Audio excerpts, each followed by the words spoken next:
नमस्कार साथियों आज के इस वीडियो में एसएससी जीडी एग्जाम 2025 को ध्यान में रखते हुए उसके सिलेबस को ध्यान में रखते हुए प्रश्नों को चुना गया है। जी हाँ, प्रश्न बहुत ही महत्वपूर्ण है, रिपीटेड क्वेश्चन है। ऐसे क्वेश्चन हैं जो बार बार एग्जाम में पूछे जाते हैं। कुछ करंट अफेयर्स भी हैं, कुछ साइंस भी हैं, स्टैटिक जीके भी है। मतलब कुल मिला के बहुत ही महत्वपूर्ण वीडियो है, इसलिए कंप्लीट देखिएगा, लाइक भी कर दीजिएगा, शेयर भी कर दीजिएगा। चलिए प्रश्नों का सिलसिला शुरू करते हैं। बात करते हैं पहले हम पॉक्सो एक्ट की। ठीक है, कि पॉक्सो एक्ट कब लागू किया गया था। ठीक है, पॉक्सो एक्ट क्या है? बच्चों को लैंगिक अपराधों से बचाने का एक कानून है। ठीक है, तो 14 नवंबर 2012 ये आपको ध्यान में रखना है। 14 नवंबर 2012 को पॉक्सो एक्ट लागू किया गया था। ठीक है, यह अधिनियम बच्चों के यौन उत्पीड़न, यौन शोषण और पोर्नोग्राफी जैसे अपराधों को से बचाने के लिए बनाया गया था। इस अधिनियम के तहत 18 साल से कम उम्र के सभी लोगों को सुरक्षा मिलती है। इस अधिनियम के तहत बच्चों के साथ होने वाली सुनवाई कैमरे के सामने और बच्चों के माता पिता की मौजूदगी में होती है। इस अधिनियम के तहत बच्चों के साथ होने वाले यौन शोषण के मामलों में सुनवाई 1 साल के अंदर खत्म करनी होती है। तो ये बात हो गई पॉक्सो एक्ट की। ठीक है, जो कि 2012 में लागू हुआ था। अगला प्रश्न है कि शीतकालीन पैरा ओलंपिक का आयोजन कहाँ हुआ था। तो इसका जो राइट आंसर है वो है बीजिंग, चीन। कब हुआ था? 2022 में हुआ था। ठीक है, अच्छा अगर बात करें अगले शीतकालीन ओलंपिक और पैरा ओलंपिक खेलों की, तो 2034 में होगा। कहाँ होगा ये? अमेरिका के यूटा राज्य के साल्ट लेक सिटी में होगा 2034 का शीतकालीन ओलंपिक और पैरा ओलंपिक। ये आपको ध्यान में रखना है करंट अफेयर के लिहाज से। कुछ और महत्वपूर्ण तथ्यों को जान लीजिए। पैरा ओलंपिक खेलों की शुरुआत कब हुई थी? 1960 में रोम, इटली में हुई थी। पैरा ओलंपिक कब आयोजित होते हैं? हर 4 साल में, 4 वर्ष में आयोजित किए जाते हैं। राष्ट्रमंडल खेल 2022 कहाँ आयोजित किया गया था? बकिंघम में आयोजित किया गया था। एशिया कप की 2022 की मेजबानी किसने की? एशिया कप 2022 की मेजबानी यूएई ने की थी। ठीक है, राष्ट्रमंडल खेल 2022 में भारत का कौन सा स्थान था? तो चौथा स्थान था। कौन सा राष्ट्रमंडल खेल? 22वां राष्ट्रमंडल खेल, जो कि 2022 में हुआ था। 2022 में जो राष्ट्रमंडल खेल हुए थे, कॉमनवेल्थ खेल हुए थे, वो 22वां था। उसमें भारत का कौन सा स्थान था? चौथा स्थान था। ठीक है, चलिए कुछ महत्वपूर्ण तथ्य हो गए जिन्हें आपको ध्यान में रखना है। अगला प्रश्न है कि होली का त्योहार किस महीने में मनाया जाता है। त्योहारों से संबंधित क्वेश्चन निश्चित तौर पे आता है। ठीक है, मतलब हिंदू धर्म के अनुसार फला त्योहार किस महीने मनाया जाता है, इस टाइप से क्वेश्चन बनते हैं। ये आपको ध्यान में रखना है। चाहे वो हिंदू त्योहार हो, मुस्लिम त्योहार हो, ईसाई हो, सिख हो, हर धर्म के त्योहारों के बारे में जानकारी होनी चाहिए, महत्वपूर्ण जो त्योहार हैं। ठीक है, तो होली का त्योहार किस महीने में मनाया जाता है? फाल्गुन के महीने में। इसी को बसंत ऋतु भी कहा जाता है। होली का त्योहार हिंदू पंचांग के मुताबिक फाल्गुन महीने में मनाया जाता है। होलिका दहन या छोटी होली फाल्गुन महीने के शुक्ल पक्ष की पूर्णिमा को मनाई जाती है। और रंग जो खेला जाता है, जिसको धुलंडी कहते हैं, ये चैत्र महीने की कृष्ण पक्ष की प्रतिपदा तिथि को मनाई जाती है। कभी कोई क्वेश्चन ये भी पूछा जाता है कि होलिका दहन, होली रंग खेलने या होली के कितने दिन पहले होती है। होलिका दहन जो है होली खेलने के कितने दिन पहले किया जाता है? तो 1 दिन पहले, मतलब होली से पहले की रात को होलिका दहन किया जाता है। इस टाइप का क्वेश्चन पिछले वर्ष आया था, ये आपको ध्यान में रखना है। अगला प्रश्न है एल्काइन का सूत्र क्या है? एल्केन, एल्कीन, एल्काइन, ये तीनों आपको ध्यान में रखना है। ठीक है, एल्कीन की बात करें तो CnH2n होता है। एल्केन की बात करें तो CnH2n+2 होता है।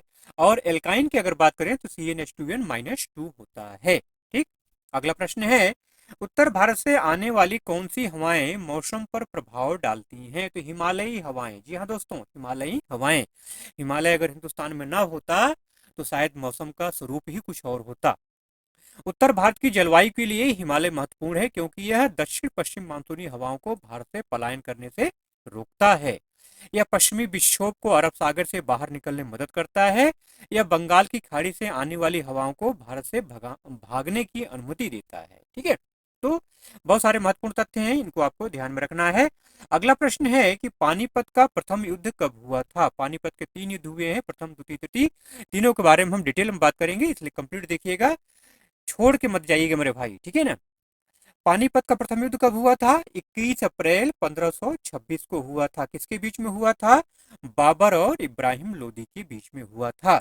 यही वो युद्ध है जिसकी वजह से मुगल साम्राज्य की नींव पड़ी। ठीक है, यह उन पहली लड़ाइयों में से एक थी जिसमें बारूद, आग्नेयास्त्र और मैदानी तोपखाने को लड़ाई में शामिल किया गया था। पानीपत का द्वितीय युद्ध जो हुआ था वो 5 नवंबर 1556 को हुआ था। किसके बीच में हुआ था? अकबर और हेमू। हेमू मतलब हेमचंद्र। हेमचंद्र कौन था? हकीम शाह सूरी का सेनापति था। इसमें अकबर की जीत हुई थी। पानीपत का जो तीसरा युद्ध हुआ था वो 14 जनवरी 1761 को हुआ था, मराठा और अहमद शाह दुर्रानी के बीच में, जिसमें अहमद शाह दुर्रानी की सेना को जीत मिली थी। पानीपत का तीसरा युद्ध जब हुआ था उसमें मुगल सम्राट सम्राट कौन था? शाह आलम द्वितीय था। ठीक है, तो ये पानीपत के तीनों युद्धों के बारे में कंप्लीट जानकारी हो गई। अब बात करते हैं पहाड़ की समतल भूमि को क्या कहते हैं।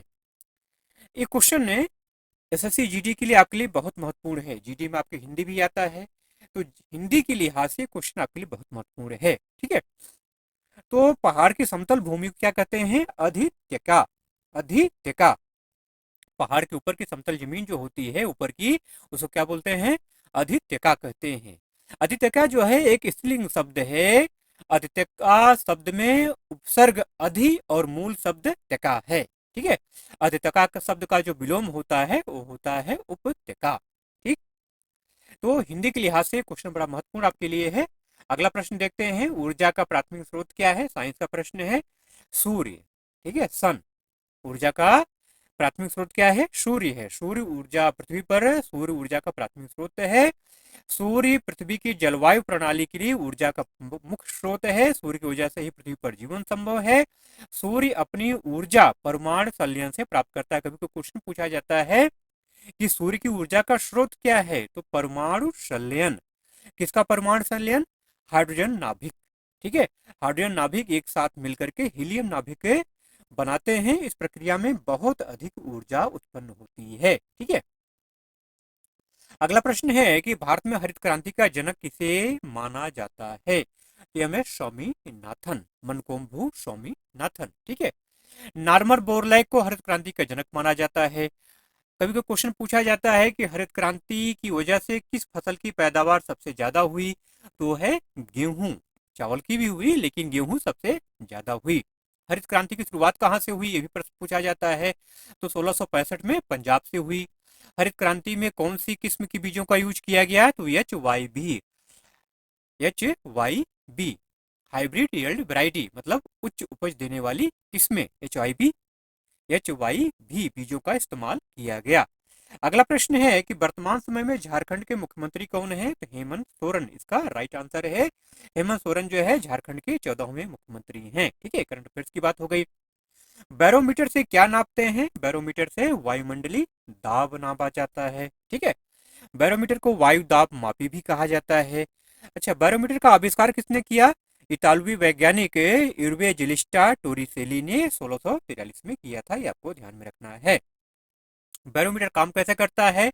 द्रव की ऊंचाई में बदलाव वायुमंडलीय दबाव में बदलाव को दर्शाता है। ठीक है, बैरोमीटर का इस्तेमाल मौसम की भविष्यवाणी और ऊंचाई की गणना के लिए किया जाता है। बैरोमीटर का पाठ्यांक अचानक नीचे गिरने का मतलब है कि आंधी या तूफान आने वाला है। वायुमंडलीय दबाव को मापने की जो इकाई है ना वो होती है मिली बार। अगला प्रश्न है कि विद्युत धारा नापने की इकाई क्या है? इसका राइट आंसर है वो है एम्पियर। एम्पियर की परिभाषा भी अक्सर आपसे पूछा जाता है। तो क्या है एम्पियर? किसी परिपथ में 1 सेकंड में 1 कूलाम आवेश प्रवाहित होता है तो उस परिपथ में विद्युत धारा का मान 1 एम्पियर होता है।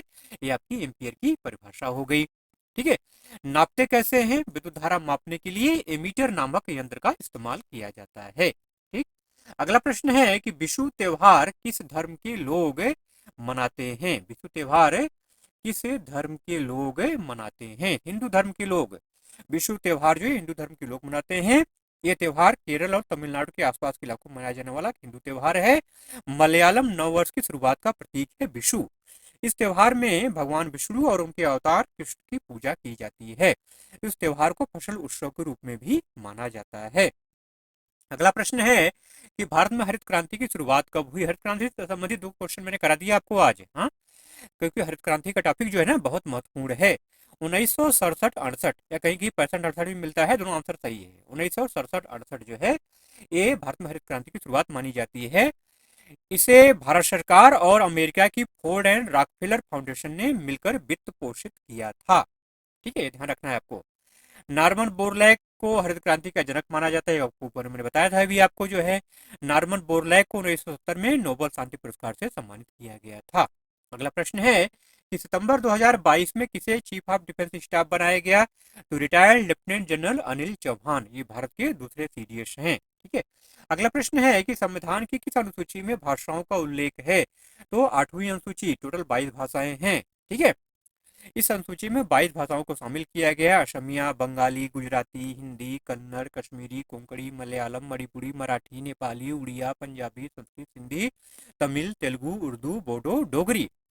52वां जो संविधान संशोधन अधिनियम हुआ था 2003 में, उसके द्वारा बोडो, डोगरी, मैथिली और संथाली भाषा को शामिल किया गया था। टोटल 22 भाषाएं हैं। अगला प्रश्न है कि गरीबी हटाओ देश बचाओ का नारा किस पंचवर्षीय योजना में दिया गया था? 5वीं पंचवर्षीय योजना। जी हाँ दोस्तों, 5वीं पंचवर्षीय योजना।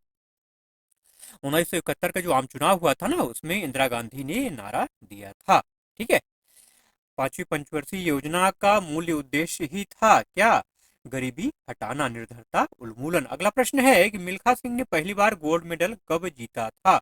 1958 के एशियन गेम्स में, 1958 के एशियन गेम्स में।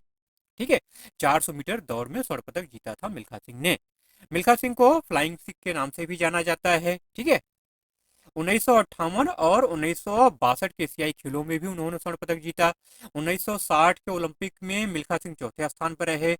1964 के कॉमनवेल्थ गेम्स में वो सिल्वर मेडल जीतने में सफल रहे। मिल्खा सिंह को 1964 में पद्मश्री से पुरस्कार से सम्मानित किया गया। सेवानिवृत्ति के बाद मिल्खा सिंह खेल निर्देशक पंजाब के पद पर रहे। साल 2013 में जाने माने फिल्म निर्माता राकेश ओम प्रकाश मेहरा ने इन पर भाग मिल्खा भाग नामक फिल्म बनाई। ठीक है। अगला प्रश्न है कि मोहिनी अट्टम में कितनी हस्त मुद्राएं होती हैं? मोहिनी अट्टम में टोटल 24 हस्त मुद्राएं होती हैं। ठीक है।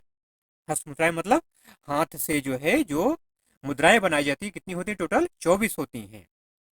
अगला प्रश्न है और लास्ट प्रश्न आज का है कि भारत के किस राज्य में स्थानांतरित खेती को बरिंगा के नाम से जाना जाता है?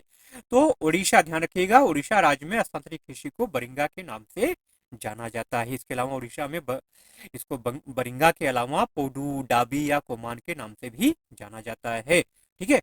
जाइएगा नहीं, स्थानांतरित कृषि के बारे में हम टोटल में डिटेल में आज बात करेंगे। आपको देश विदेश दोनों के बारे में बात करेंगे आज। ठीक है।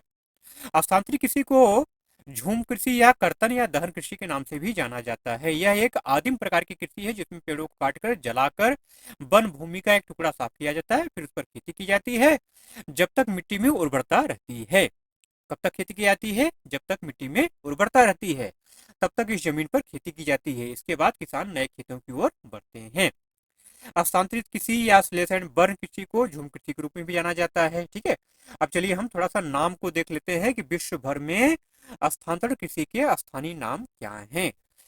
वियतनाम में रे बोलते हैं, मेडागास्कर में ताबी कहा जाता है, कांगो मतलब जैर नदी घाटी में मशोले बोलते हैं, भूमध्य रेखीय अफ्रीकी देश में फंग कहा जाता है। ठीक है। पश्चिमी अफ्रीका में लोगन कहा जाता है। मेक्सिको में कोमिल बोलते हैं। युकाटन और ग्वाटेमाला में मिल्पा बोला जाता है। ये पूछा गया है आपका क्वेश्चन। ठीक है। ग्वाडेलोप में एकालिन बोला जाता है। मिल्या, ये क्वेश्चन आपसे पूछा गया है। मेक्सिको और मध्य अमेरिका में मिल्या कहा जाता है। कोनको भी पूछा गया है, वेनेजुला में कोनिको बोलते हैं। रोका भी पूछा गया है, ब्राजील में रोका बोलते हैं। ठीक है। चेतिमिनी युगांडा, जाम्बिया और जिम्बाब्वे में चेतिमिनी कहा जाता है। कईगिन फिलीपींस में कईगिन कहा जाता है। म्यांमार में तोंग कहा जाता है, ये भी पूछा गया है। ठीक है। श्रीलंका में चेना कहा जाता है, ये भी पूछा गया है। ठीक है। जावा और इंडोनेशिया में लदांग कहा जाता है, ये भी पूछा गया है। थाईलैंड में तमराई कहते हैं। जावा और इंडोनेशिया में हुमा भी कहा जाता है। ठीक है। अब हम भारत की बात करते हैं। उत्तर पूर्वी भारत में स्थानांतरित कृषि को झूम कहते हैं। बुंदेलखंड मतलब मध्य प्रदेश का जो क्षेत्र है वहां पे बेवर और दहिहार कहा जाता है। बस्तर जिला जो कि मध्य प्रदेश में पड़ता है वहां पे दीपा कहते हैं।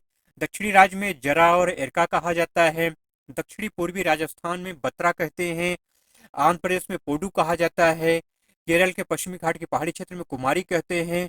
कमन, धींगा, धाबी, ठीक है, बरिंगा, ये सब कहाँ कहते हैं? ये सब उड़ीसा में कहते हैं। ठीक है मेरे भाई, तो इस तरह से टोटल है 20 महत्वपूर्ण प्रश्नों को मैंने आपको करा दिया। ठीक है, टोटल महत्वपूर्ण 20 इंपॉर्टेंट प्रश्नों को आज के वीडियो में मैंने आपको कराया। वीडियो अगर अच्छा लगा हो तो जाते जाते एक लाइक जरूर से कर दीजिएगा मेरे भाई, ढेर सारा मोटिवेशन आपके एक लाइक से मिल जाता है। वीडियो अगर अच्छा लगा हो तो सब्सक्राइब भी जरूर से चैनल कर लीजिएगा, अगर नए हैं सब्सक्राइब नहीं किए हैं, और शेयर तो जरूर से कर दीजिएगा जिससे आपके और दोस्तों को भी फायदा मिले। ठीक है, चलिए मिलते हैं अगले वीडियो में ऐसे ही कंटेंट के साथ, तब तक के लिए जय हिंद।